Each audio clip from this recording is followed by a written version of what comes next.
El frico alle une pietanze pure de cusine furlane. Si fa con cecaletta lord, cui scars de lavorazione dal formadi, che per furlan si clamin strissulis, e altri tipos di formadis.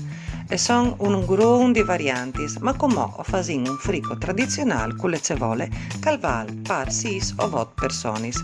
Ilaran, 450 g di patatis o cartufulis, 450 g di formadis, di 3 stagionaduris, 150 g di tremeis o strissulis, 150 g di sismeis e 150 g di dodis.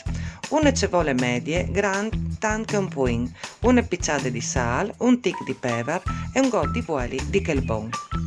In tune farsorie, a vonde antiaderenti, perché non si tacché di dut, si mette un ticchinin di vueli, parsore e va le cevole spelade e tagliate a tocus.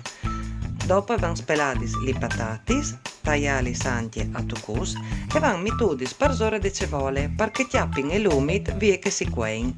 Le farsorie e vatignude a fuc bas con un tapon per pluio manco il 40 minus.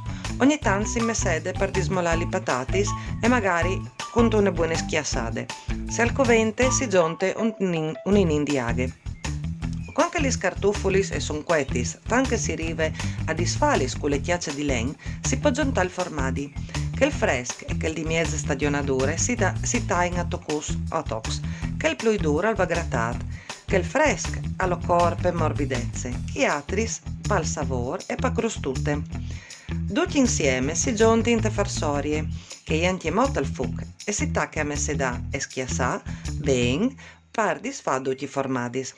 Quanche tutta le ben misturate e disfat, alza il fuc e la sa che veni fatte le crostute, ma senza brusale perché non sedi amare. Ogni tanto si mofle farsorie per non toccare il frico. Se alle pront, si luzire biel doprante il tapon e si lascia fare le crostute di catre bande. Quanche gli fatte le croste biele dorate, si distude il fuc e si lascia che il frico si tiri di su.